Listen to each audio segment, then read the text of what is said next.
آج شب جمعہ ہے، دعاؤں کی قبولیت کی رات ہے، خالق کائنات کی عبادت کی رات ہے۔ مسجد میں حدیث قصہ ہوئی اور مومنین کے گھروں میں حدیث قصہ ہوتی ہے۔ حدیث قصہ کی بڑی عظمت ہے، حدیث قصہ کی بڑی فضیلت ہے، حدیث قصہ کا بڑا مرتبہ ہے۔ جس آیت کریمہ کی تلاوت کا شرف حاصل کیا ہے، اس آیت کریمہ کا نام ہے آیہ تطہیر۔ اس آیت کریمہ کو آیہ تطہیر کیوں کہا جاتا ہے؟ اس لیے کہ اس آیت کریمہ میں اہل بیت علیہ السلام کے پاک و پاکیزہ ہونے کا تذکرہ کیا گیا۔ اس بنا کے اوپر اس آیت مبارکہ کا نام ہے آیت تطہیر۔ کس کی شان میں نازل ہوئی ہے؟ محمد، علی، فاطمہ، حسن، حسین علیہ السلام۔ صلوات اگر بھیجنا ہے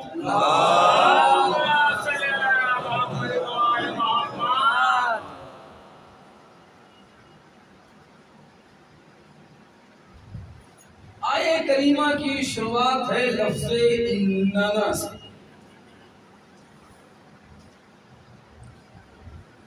عربی زبان میں انما کلمہ حصر ہے۔ انما جس آیت کے اوپر داخل ہو جاتا ہے، اس کی خصوصیت یہ ہے، اس کی خوبی یہ ہے، غیر کو اس میں آنے نہیں دیتا ہے، اور جس کے اوپر داخل ہوا ہے اس کو اس صفت سے جدا ہونے نہیں دیتا۔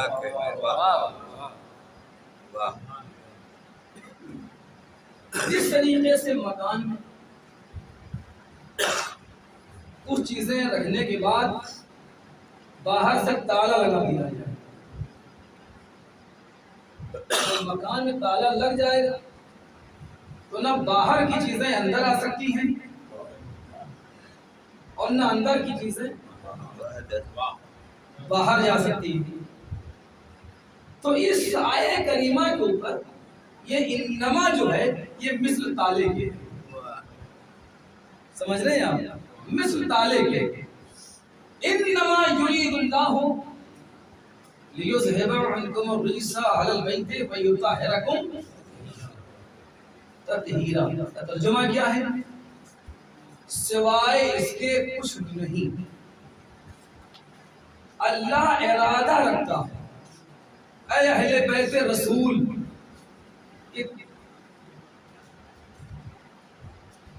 دور رکھے تم سے رجس کو، اور اس طریقے سے پاک و پاکیزہ رکھے۔ خالق کائنات تمہیں جس طریقے سے پاک و پاکیزہ رکھنے کا حق ہے۔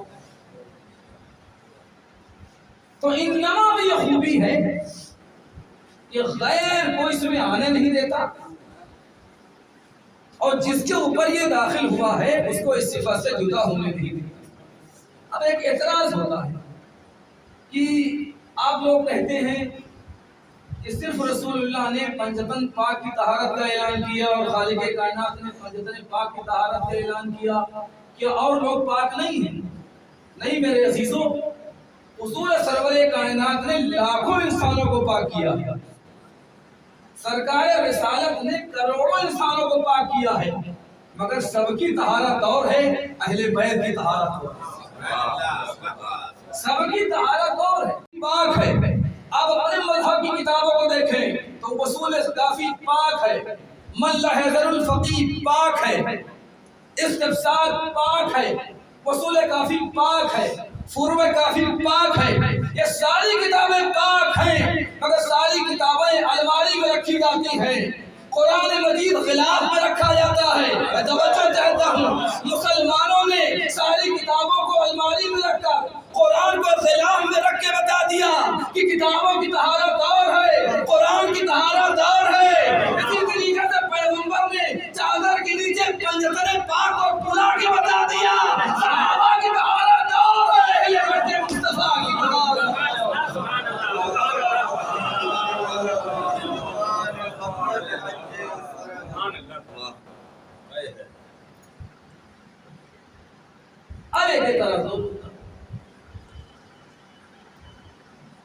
کہ کیا اہل بیت اس سے پہلے پاک نہ تھے،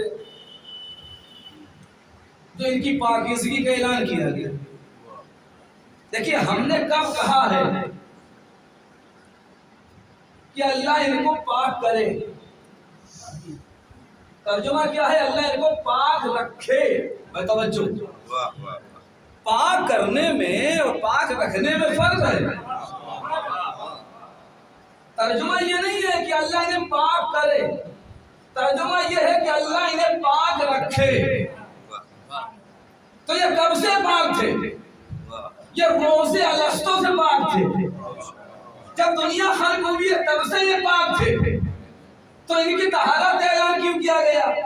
کیا اس سے پہلے یہ پاک نہیں تھے؟ سنیے، آپ نماز پڑھتے ہیں، سامنے کی چیزیں آپ نماز پڑھتے ہیں تو نماز سے پہلے اذان دیتے ہیں۔ اذان میں کیا ہوتا ہے؟ اللہ اکبر، اللہ بہت بڑا ہے۔ میں آپ سے پوچھنا چاہتا ہوں کہ جب تک آپ نے اللہ اکبر نہیں کہا تھا کیا وہ پڑھا نہ تھا؟ جا کے تھوڑا سا رکوع میں آپ کیا پڑھتے ہیں؟ سبحان ربی دوہرا لیجیے، کام آئے گا۔ عظیم ربی سبحان ربی العظیم و بحمدہ، سبحان اللہ، اللہ پاک و پاکیزہ ہے۔ ربی ہمارا رب ہے، عظیم ہے، بہت بڑا ہے۔ تو جب آپ نے رکوع نہیں کیا تھا تو کیا وہ عظیم نہ تھا؟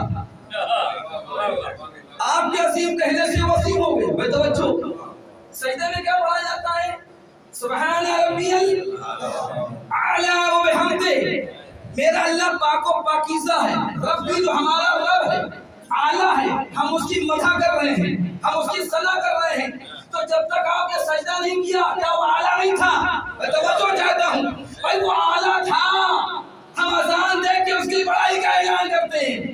وہ عظیم تھا، ہم رکوع کر کے اس کی عظمت کا اعلان کرتے ہیں۔ وہ اعلیٰ تھا، ہم اس کا سجدہ کر کے اس کے اعلیٰ ہونے کا اعلان کرتے ہیں۔ اسی طریقے سے اہل بیت طیبہ قائل تھے، آیت تطہیر نے ان کی پاکیزگی کا اعلان کیا ہے۔ آیت تو پہلے ہی تھے، جب تک ہم رہیں گے ان کی طہارت کا اعلان ہوتا رہے گا، دنیا قیامت میں ان کی پاکیزگی کا تذکرہ کرتی رہے گی۔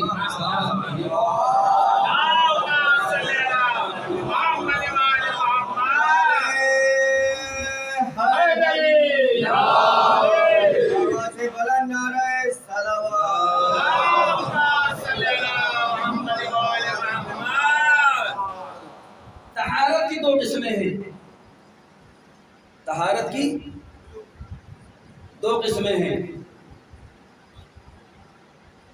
طہارت عارضی، طہارت حقیقی۔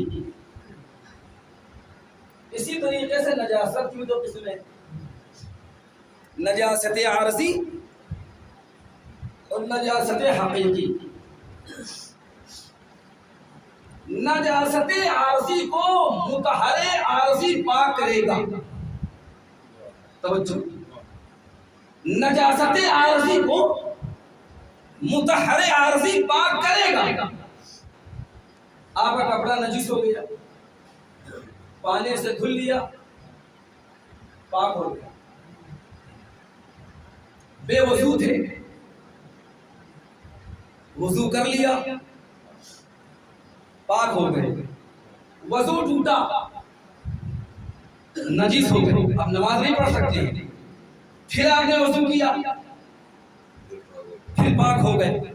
تو ہے نجاست عارضی۔ توجہ تھوڑی سی، نجاست عارضی کو مطہر عارضی پاک کرے گا۔ اب ایک ہے نجاست حقیقی، توجہ، ایک ہے نجاست حقیقی۔ اب اس کو مطہر عارضی پاک نہیں کرے گا، بلکہ کوئی مطہر حقیقی ہو تبھی تو پاک ہوگا۔ کیا سن رہے ہیں آپ؟ ایک کافر ہے، مشرک ہے، آپ اس کو نہلائیے، پاک ہو جائے گا؟ پورے محمود آباد کا صابن لگا دیجیے،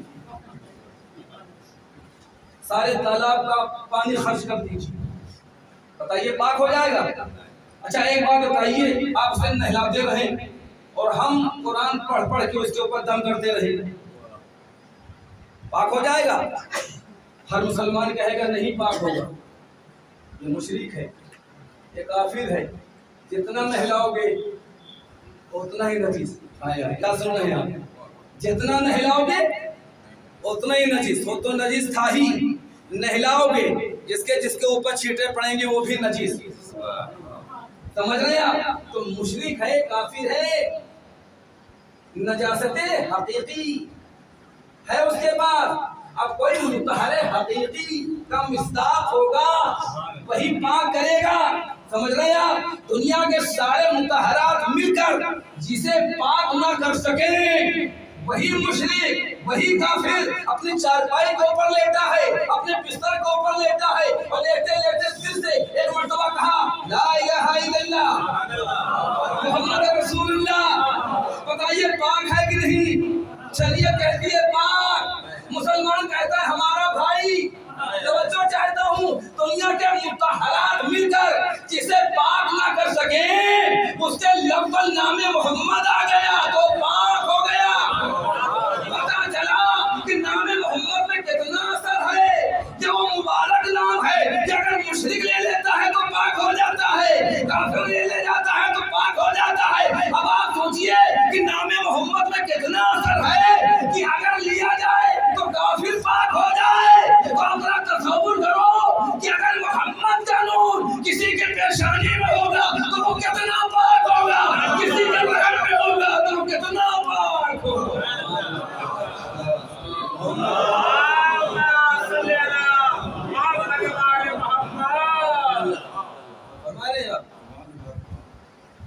اب واقعہ سنیے، حضور سرور کائنات مکہ معظمہ سے ہجرت کر کے مدینہ منورہ تشریف لائے۔ اللہ کے گھر کی یاد آتی تھی، یہاں اللہ کا گھر تو ہے نہیں، رسول اللہ بے چین ہے، پالنے والے وہاں تیرا گھر تھا، اس کی زیارت ہوتی تھی، ہجرت کر کے یہاں آئے ہیں، پالنے والے ہم تیرے گھر سے محروم ہو گئے۔ اللہ نے کہا میرے حبیب پریشان نہ ہو، کعبہ ہے اصل، اب اگر وہاں نہیں پہنچ پا رہے ہو تو اس کی نقل بناؤ۔ کعبہ ہے اصل، اب اگر وہاں نہیں پہنچ پا رہے ہو کسی وجہ سے تو اس کی نقل بناؤ۔ تو پیغمبر اسلام نے خانہ کعبہ کی شبیہ اللہ کے حکم سے بنائی، کسی نے نہیں کہا بدعت ہے، کسی نے نہیں کہا ناجائز ہے۔ سمجھ رہے ہیں آپ؟ اس واقعے سے نتیجہ نکلا کہ اگر ہم کربلا نہ پہنچ پائیں اور اپنے گھر میں تعزیہ بنا کے اس کا احترام کریں تو یہ بدعت نہیں ہے۔ تو اب اللہ کے ان سے مسجد بن گئی، مسجد بن کے تیار ہو گئی۔ جب مسجد بن کے تیار ہو گئی تو یہ جو رسول اللہ کے صحابہ کرام تھے انہوں نے چاروں طرف گھر بنوا لیے۔ سمجھ رہے ہیں آپ؟ اور بنوانا بھی چاہیے۔ مسجد کے قریب میں جب آدمی رہتا ہے تو مسجد کا احترام بھی کرتا ہے، مسجد میں عبادت بھی کرتا ہے۔ سمجھ رہے ہیں آپ؟ جن کے گھر مسجد کے قریب ہیں وہ لائق احترام ہیں۔ سمجھ رہے ہیں آپ؟ تو وہاں کے اوپر کیا ہوا کہ مسجد بن گئی، صحابہ کرام نے گھر بنوا لیے۔ ہر ایک کے دروازے کا صحن تھا مسجد نبوی۔ یہ جتنے گھر بنے ہوئے تھے ادھر ادھر، یہ سب کا صحن کون سا تھا؟ مسجد نبوی۔ سمجھ رہے ہیں آپ؟ جو بھی دیکھو اپنے گھر سے نکلا سر اٹھائے چلا رہا ہے، جس کو بھی دیکھو اپنے گھر سے نکلا یہ نہیں دیکھا کہ ہم پاک ہیں کہ نجیس ہیں، جس کو دیکھا سر اٹھائے چلا رہا ہے۔ اللہ میاں کو یہ بات کھل گئی، جبریل کو بھیجا اور بھیجنے کے بعد کہا رسول سے کہہ دو سارے دروازے بند کرا دیے جائیں، سارے خالی علی و فاطمہ کا دروازہ کھلا رہے گا، سارے دروازے بند کرا دیے جائیں، صرف علی و فاطمہ کا دروازہ کھلا رہے گا۔ جبریل آئے، کہا اللہ کا حکم ہے سارے دروازے بند کرا دو، صرف علی کا دروازہ کھلا رہے گا۔ اس واقعے سے پتا چلا کہ بقیہ لوگوں کی طہارت اور تھی، علی و فاطمہ کی طہارت اور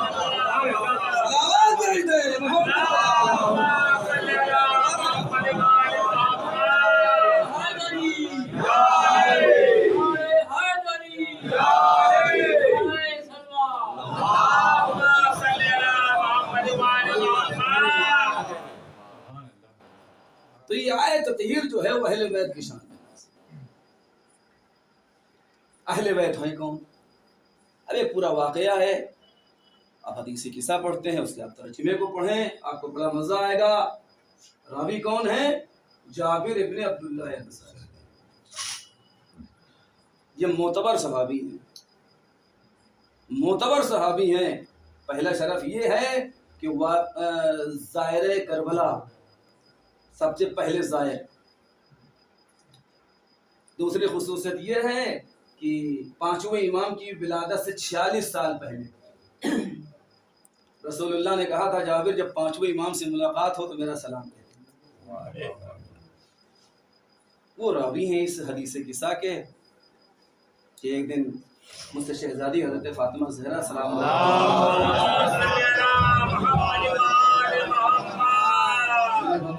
تشریف لائے، میں اپنے بدن میں ذوق محسوس کر رہا ہوں، بدن میں ذوق محسوس کر رہا ہوں۔ جب آدمی ذوق محسوس کرتا ہے تو کہاں جاتا ہے؟ ارے آپ کو نزلہ ہے، آپ کو بخار ہے، آپ کے بدن میں کمزوری ہے، تو آپ کہاں جائیں گے؟ ڈاکٹر کے پاس جائیں گے نا۔ اور اگر ڈاکٹر نہ ملے اور بدن جو ہے وہ دکھ رہا ہے تو شریک حیات آئیے دبا دیجیے۔ سمجھ رہے ہیں آپ؟ ہوتا کہ نہیں ہوتا؟ رسول اللہ نے اپنے بدن میں ذوق محسوس کیا۔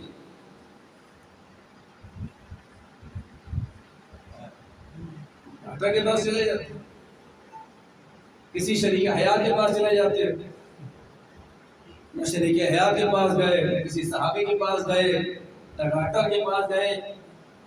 یہ ذوف رسالت ہے، ڈاکٹر کے یہاں سے ختم نہیں ہوگا، ازواج کے یہاں جانے سے ختم نہیں ہوگا، صحاب کے یہاں سے جانے سے ختم نہیں ہوگا۔ اس ذوق کو ختم کر سکتی ہے تو بات بیٹی کر سکتی ہے۔ میں اپنے بدن میں ذوق محسوس کرتا ہوں۔ شہزادی نے فرمایا کہ میں آپ کو اللہ کی پناہ میں دوں۔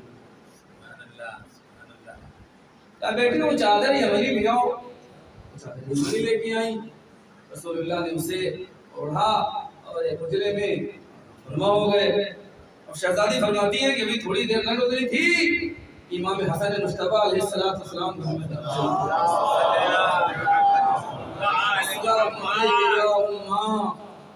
مدر گرامی آپ پر ہمارا سلام ہو۔ فقلت علیہ السلام یا قرۃ عینی، اے میری آنکھوں کے ٹھنڈک تم پر بھی ہمارا سلام ہو۔ اور اس کے بعد امام حسن فرماتے ہیں یا اماں وشم انک رائحۃ طیبہ کانھا رائحۃ جد رسول اللہ صلی اللہ علیہ وآلہ وسلم۔ اماں جان میں آپ کے پاس سے اپنے نانا حضور سرور کائنات کی خوشبو محسوس کر رہا ہوں۔ اس کا مطلب یہ ہے کہ رسالت کی کوئی خوشبو تھی، خوشبو محسوس کر رہا ہوں۔ فلاں جگہ پہ ہیں، وہ جاتے ہیں اور اجازت لیتے ہیں اور چادر کے لیے جاتے ہیں۔ امام حسین علیہ السلام تشریف لائے۔ السلام علیک یا اماں، فقلت علیک السلام یا قرۃ عینی وثمرۃ فؤادی۔ پھر وہی یا اماں انی اشم دے گا۔ اگر اس کو حزن ہوگا تو اللہ اس کے حزن کو دور فرما دے گا۔ اگر اس کے اندر کوئی پریشانی ہوگی تو اللہ علیہ محمد کے صدقے میں اس کی پریشانی کو دور فرما دے گا۔ وہ اتنا سننا تھا کہ مولا کائنات فرماتے ہیں ہم بھی کامیاب ہیں، ہمارے چاہنے والے بھی کامیاب ہیں۔ یا رسول اللہ ہم دنیا میں بھی کامیاب ہیں، ہم آخرت میں بھی کامیاب ہیں۔ صلوات پڑھیے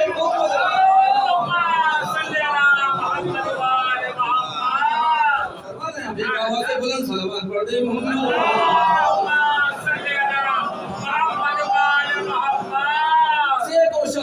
اس کے بعد رب سے مسائل۔ آیت تطہیر کس کی شان میں نازل ہوئی؟ محمد، علی، فاطمہ، حسن، حسین۔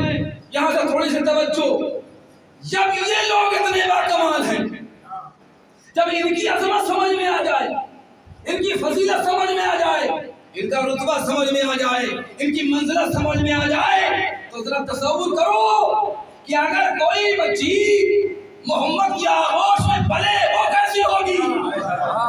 اگر کسی کو پیغمبر ہاتھوں پہ اٹھائے وہ کیسا ہوگا؟ اگر کسی کو پیغمبر زبان چسائے وہ کیسا ہوگا؟ اگر کسی کے لیے ناقہ بنے وہ کیسا ہوگا؟ کسی کے لیے سجدہ کو طول دے وہ کیسا ہوگا؟ کوئی آئے تو بس میں کھڑے ہو جائے تو فاطمہ کی کیا عظمت ہوگی؟ آپ بولیے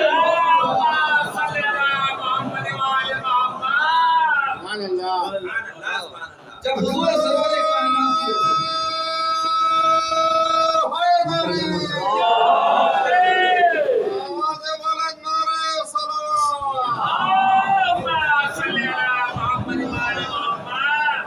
ہمارے سرکار کی عظمت ہے، جو ہمارے سرکار کا یہ مرتبہ ہے، تو ہمارے سرکار کی آغوش میں اگر کوئی بچی پرورش کر پائے تو بتائیے وہ بچی کیسی ہوگی؟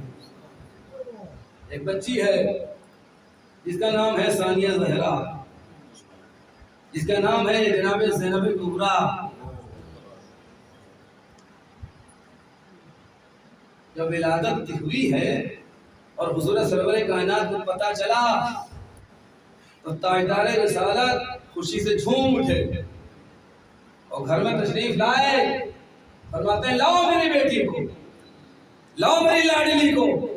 جناب زینب کو دیا گیا تو رسول اللہ نے کلیجے سے لگایا، پیشانی کو بوسہ دے کے ایک جملہ کہا، انتے زین و ابن، تو اپنے باپ کی زینت ہے۔ اے زینب تو اپنے باپ کی زینت ہے۔ ابھی شہزادی پیدا ہوئی ہیں اور پہلے ہی روز نانا کی زبان سے جملہ سنا تو شہزادی نے جملے کی لاج میں رکھ لی۔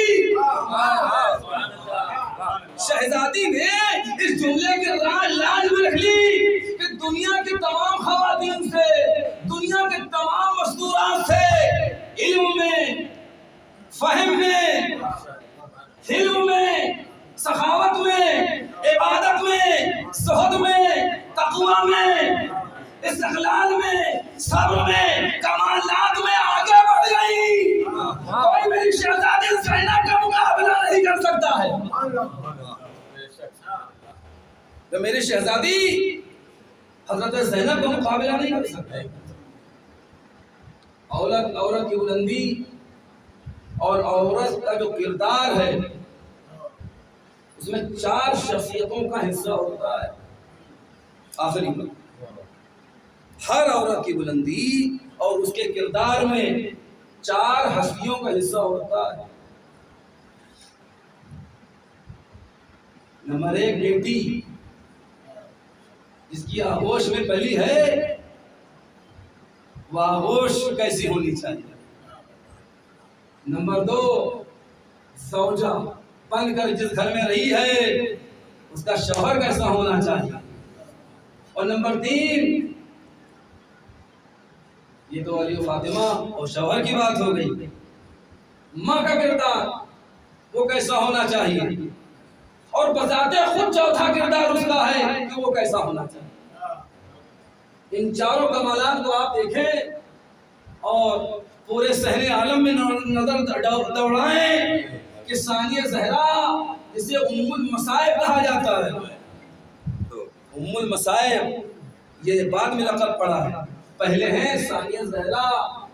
آپ دیکھیں کہ ان سے مرتبے میں کوئی افضل نہیں ہے، ان کے دور میں ان سے بہتر کوئی نہیں ہے۔ بنی ہاشم میں جتنی عورتیں ہیں حضرت زینب سب کے اوپر فضیلت رکھتی ہیں۔ بنی ہاشم میں جتنی خواتین ہیں جناب زینب سلام اللہ علیہ سب کے اوپر فضیلت رکھتی ہیں۔ تو سب سے پہلی چیز آپ دیکھیں کہ بیٹی جس آغوش میں پل جائے وہ گود کیسی ہونا چاہیے۔ کس کی آغوش میں پلی؟ یا علی کی آغوش میں پلی یا فاطمہ کی آغوش میں پلی؟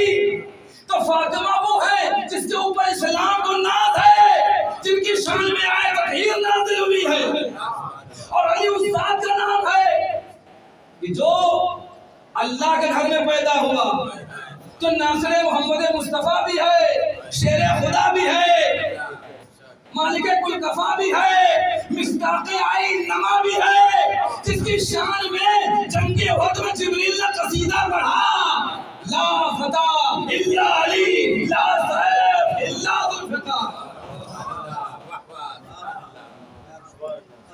زینب جس آغوش میں پلی وہ آغوش۔ اور جناب زینب کی شادی کس کے ساتھ ہوئی؟ عبداللہ ابن جعفر طیار۔ جناب عبداللہ سخی تھے، جناب عبداللہ بہت سخی تھے، عرب میں ان کی سخاوت کے چرچے ہوا کرتے تھے۔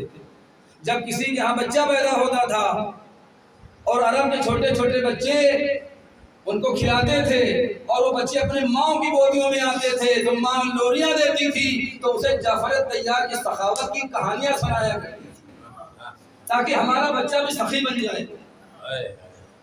کوئی غریب آدمی ہوتا تھا، کوئی مفلس آدمی ہوتا تھا اور عرب میں کسی سے پیسہ لیتا تھا تو وہ کہتا تھا کہ ہم اس وقت تمہارا قرضہ ادا کریں گے کہ جب جناب جعفر طیار دست سخاوت بڑھائیں گے تو تمہارا قرضہ ادا ہو جائے۔ جناب جعفر طیار بہت مالدار، جناب جعفر طیار کی کافی جائیداد تھی۔ شام میں جو جناب زینب کا روضہ بنا ہے، جناب سکینہ کا مزار بنا ہوا ہے، یہ جناب جعفر طیار کی زمین ہے۔ جناب جعفر طیار انہی کی زمین، کافی مالدار تھے، سخی تھے، اللہ نے بہت کچھ نہیں سمجھ رہے ہیں آپ؟ تو شوہر ایسا ہے اس کا نام ہے جعفر طیار۔ تیسری چیز یہ بھی دیکھا جاتا ہے کہ اس کے گھر میں جو بچے ہیں ان کا اخلاق کیسا تھا۔ تو اگر زینب کے بچوں کو دیکھنا ہے تو میدان کربلا میں دیکھ لو، ایک چھوٹا سا لشکر ہے حسین بن علی کا جس میں دو چھوٹے چھوٹے سپاہی نظر آتے ہیں، ایک کا نام ہے عون، دوسرے کا نام ہے محمد۔ ان کی رگوں میں بھی علی کا خون ہے، ان کی رگوں میں بھی جعفر طیار کا خون ہے۔ جعفر طیار کے پوتے ہیں، امیر المومنین کے نواسے ہیں۔ اور جب میدان کربلا میں آئے ہیں تو آپ شجاعت دیکھیں کہ جب انہوں نے حملہ کیا ہے تو فوجیں بھاگی تو انہوں نے عمر سعد کے خیمے کے اوپر حملہ کر دیا تو عمر سعد اپنی جان بچا کے پیچھے سے بھاگ گیا۔ یہ انہوں محمد ہیں کہ جنہوں نے لشکر کو للکارا ہے کہ ماموں کا مقابلہ بعد میں کرنا، پہلے بھانجوں کا مقابلہ کر لو۔ سمجھ رہے ہیں آپ؟ یہ ہے انہوں محمد، اور یہ انہوں محمد وہ ہیں کہ جن کو زیارت ناہیہ میں امام زمانہ علیہ السلام نے سلام کہا۔ اب آخری چیز، زینب جس آغوش میں پلی وہ آغوش کیسی تھی؟ جناب زینب کا شوہر کیسا تھا؟ جناب زینب کے بچے کیسے تھے؟ اب آئیے جناب زینب کے خود کمالات دیکھیے۔ جناب زینب بذات خود کیا تھیں؟ علم میں، فراست میں بنی ہاشم کی تمام عورتوں پر افضل تھی، سب پر فضیلت رکھتی تھی۔ مولا کائنات امیر المومنین جب کوفے میں آئے تو بی بی زینب کوفے کی عورتوں کو درس دیا کرتی تھی۔ بی بی زینب کوفے کی عورتوں کو پڑھاتی تھی۔ سمجھ رہے ہیں آپ؟ اللہ کے ہاں سے پڑھ کے نہیں آئی تھی، جو علم تھا وہ مولا کائنات امیر المومنین سے حاصل کیا۔ سمجھ رہے ہیں آپ؟ جب استاد ایسا ہو تو شاگردہ کیسی ہوتی ہے؟ علی وہ ہیں کہ جن کے بارے میں پیغمبر فرمایا انا مدینۃ العلم وعلی بابھا۔ جب علی ایسے ہیں تو بتائیے جناب زینب کیسی تھی؟ بس عزیزان گرامی، کوفے میں عورتوں کو نصیحت کرتی تھی۔ ایک واقعہ ہے کہ ایک دن 12 عورتیں آئیں جناب زینب سے ملاقات کرنے کی۔ 11 عورتوں کو اندر آنے کی اجازت مل گئی مگر ایک کو روک دیا گیا۔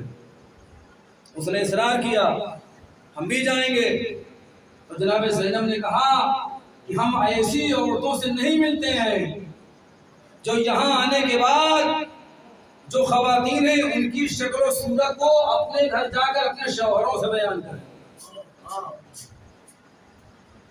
ہم ایسی عورتوں سے ملنا مناسب نہیں سمجھتے ہیں کہ یہاں کو پر آئی ہیں اور ان خواتین کو دیکھتی ہیں اور اپنے شوہروں سے جا کے کہتی ہیں فلاں عورت ایسی تھی، فلاں عورت ایسی تھی. جو نامحرم لوگوں سے یہاں کی عورتوں کے بارے میں گفتگو کرے ہم اس سے ملنا پسند نہیں. سمجھ رہے ہیں آپ؟ اور یہی بی بی زینب ہے. ان کے پڑوس میں مدینے میں واقعہ ہے کہ ایک آدمی رہتا تھا جس کا نام ہے یحییٰ.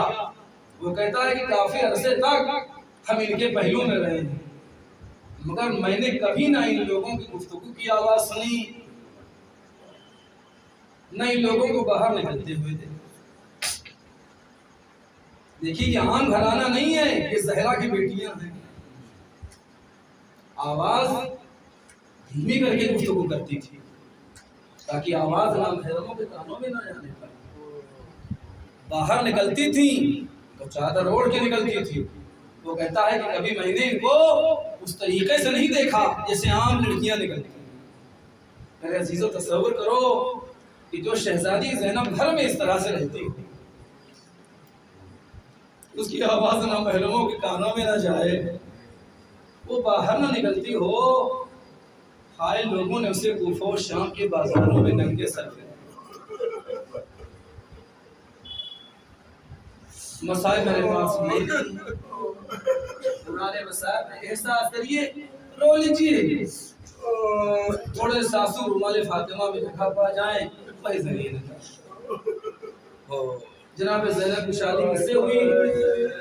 جناب عبداللہ ابن جعفر. ہمارے اور آپ کے یہاں دستور ہے جب بیٹی رخصت ہو کے جانے لگتی ہے باپ بھی کلیجے سے لگاتا ہے، ماں بھی کلیجے سے لگاتی ہے، بھائی بھی اپنے ہاتھ سر کے اوپر رکھتا ہے کہ نہیں رکھتا ہے. جب رخصتی ہوتی ہے تو آپ اپنی بیٹی کو کیسے بھیجتے ہیں؟ کبھی باپ گلے سے لگاتا ہے، کبھی بیٹی ماں گلے سے لگاتی ہے، بھائی جو ہے سر کے اوپر ہاتھ پھیرتا ہے. جناب زینب کی شادی ہوئی،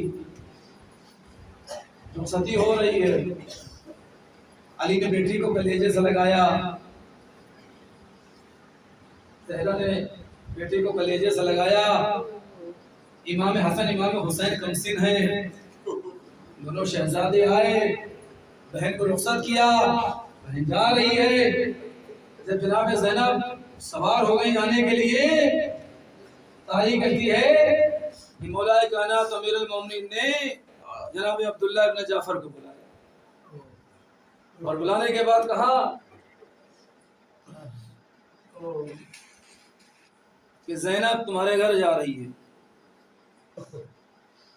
میرا بیٹا حسین اپنی بہن سے بڑی محبت کرتا ہے، بغیر زینب کے میرے بیٹے حسین کو چین نہیں ہے. اگر میرا بیٹا حسین اپنی بہن سے ملنے کے لیے جائے تو عبداللہ پورا نہ ماننا، کبھی روکنا نہیں کبھی ٹوکنا نہیں. جناب عبداللہ نے ہاتھوں کو جوڑا، مولا آپ کیسی باتیں کر رہے ہیں، بھلا حسین آئے وہ میں منع کروں، حسین آئے میں ناراض ہو جاؤں. حسین اپنی بہن کی جب یاد آتی تھی تو زیارت کے لیے پہنچتے تھے. بس عزیزان گرامی مجلس تمام ہو رہی ہے، حسین دین کو بچانے کے لیے کربلا جا رہے ہیں. جناب زینب قریب آئی، بھیا میں بھی چلوں گی، تم پر تمہارے شوہر جناب عبداللہ کا حق ہے، پہلے ان سے اجازت لے آؤ. جناب زینب عبداللہ کے پاس پہنچی، ان دنوں عبداللہ بیمار تھے. جناب زینب زمین کے اوپر بیٹھ گئیں، آنکھوں میں آنسو. جناب عبداللہ کی نگاہ پڑی، اے علی کی بیٹی یہ کیا عالم ہے، زمین کے اوپر کیوں بیٹھ گئی، آنکھوں میں آنسو کیوں ہیں؟ کہا عبداللہ تمہیں معلوم ہے میرا بھیا وطن چھوڑ رہا ہے. کہا سارے مدینے والے پریشان ہیں، ہم بھی پریشان ہیں، میرا آقا جا رہا ہے. کہا مجھے بھی جانے کی اجازت دو، میں بھی جانا چاہتی ہوں. عبداللہ کہتے ہیں کہ اگر حسین لے جانے کے لیے تیار ہیں تو میں کون روکنے والا ہوں. جناب زینب کہتی ہیں کہ میرے بھائی نے ہمیں بھیجا ہے، ہمارے بھائی نے ہمیں بھیجا ہے اجازت لینے کے لیے. آپ ہمارے شوہر ہیں، شریعت کا قانون ہے کہ بیوی بغیر شوہر کے کہیں نہیں جا سکتی اجازت بغیر. اب ہمیں اجازت دیجئے. اور روتے ہوئے جناب زینب نے جملہ کہا کہ اگر آپ نے اجازت نہ دی تو اتنا یاد رکھیے ادھر حسین کی سواری نکلے گی, ادھر دکھیاری زینب کی میت نکل آئے گی. جناب عبداللہ نے کہا جاؤ خدا حافظ. جناب زینب چلی. بس آخری فقرہ میں استماع. زینب مدینے سے چلی تو جانشین بطول بن کے چلی. زینب مدینے سے چلی تو جانشین فاطمہ بن کے چلی.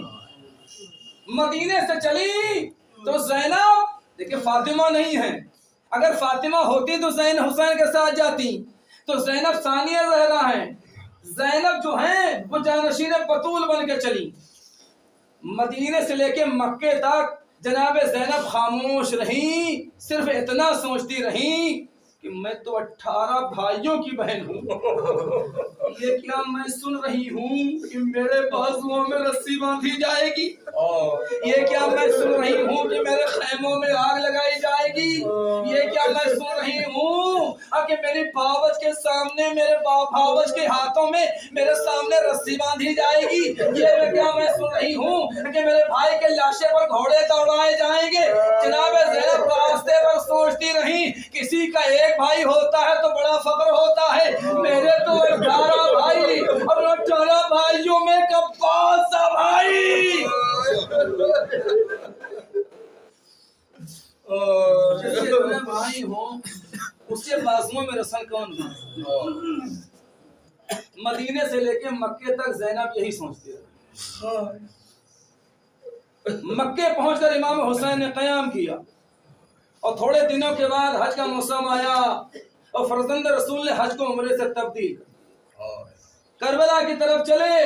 تو وہ زینب جو مدینے سے چلی تھی تو جانشین فاطمہ بن کے آئی تھی, اب جب مکے سے چلی تو جانشین رسول بن گئی. اب امام حسین سے گفتگو بھی ہے, امام حسین علیہ السلام سے بات چیت بھی ہے, اور امام حسین علیہ السلام سے کچھ اور بھی باتیں کی. اور اس کے بعد جب آپ چلنے لگے تو عبداللہ ابن عباس نے جملہ کہا کہ آقا اگر جانا ہی چاہتے ہیں تو ان اہل حرم کو مدینے پہنچا دیجئے, ان کو ساتھ میں لے جائیے.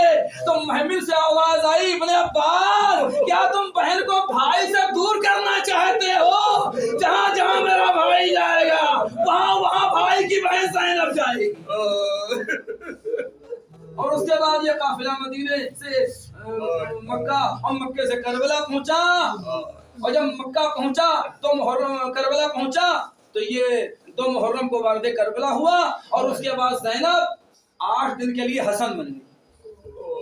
8 دن کے لیے زینب حسن بن گئی. بھائی توجہ چاہتا ہوں, زینب مدینے سے چلی تو جانشین بطول, مکے سے چلی تو جانشین رسول, مدینے آئی تو 8 دن کے لیے زینب حسن بن گئی. اب بھائی سے گفتگو بھی ہے, اور بچوں کو اب جنگ کے فن بھی سکھا رہی ہیں. اور تاریخ لکھتی ہے کہ جناب امام حسین علیہ السلام نے جو حبیب ابن مظاہر کو خط لکھا تھا اس خط کو لکھوایا تھا جناب زینب نے کہ بھیا کیا تمہارا کوئی چاہنے والا نہیں ہے؟ تو امام حسین نے حبیب ابن مظاہر کو خط لکھا تھا اور اس کے نیچے امام حسین نے جملہ لکھ دیا تھا کہ بھائی حبیب ہم تمہیں ہرگز نہ بلاتے, مگر کیا کروں میں تنہا نہیں آیا ہوں, میرے ساتھ زینب آئی ہے.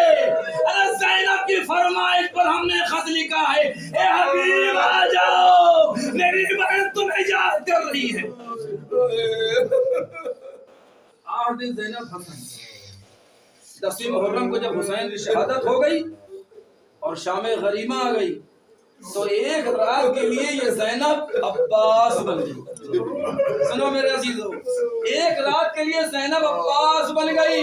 شب عاشور عباس نے پہرا دیا تھا, شب عاشور خیمے کا تلایا جناب عباس نے پھیلا تھا. اب عباس نہیں ہے, حسین نہیں ہے, مردوں میں کوئی نہیں ہے, خیمے جل چکے, چادریں چھل چکی. زینب نے ٹوٹا ہوا نیزہ لیا, بچوں کی حفاظت کرنا شروع کی. ارے پہرا دیتے دیتے زینب نے کیا دیکھا, کوئی سوار چلا رہا ہے, آواز یہ سوار ادھر نہ, میرے بچے ارے سو گئے